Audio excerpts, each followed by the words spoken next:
name is Mary. I'm staying in Uvita for a couple of days, and today we want to explore the waterfall. So let's see how long it takes.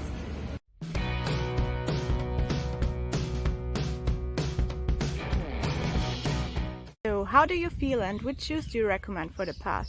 I feel good. From the Uvita Information Center you just have to go straight and then to the left, and right now it's a little bit rocky, so I would recommend bringing some sport shoes with you.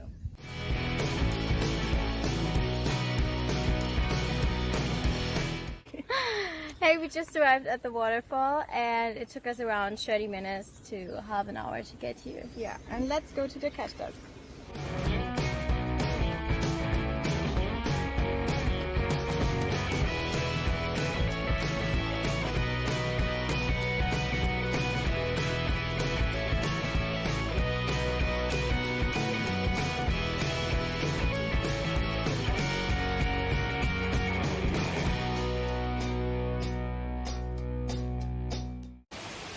If you want to jump down the waterfall, you can go this way, and if you just want to chill and swim, you can go that way.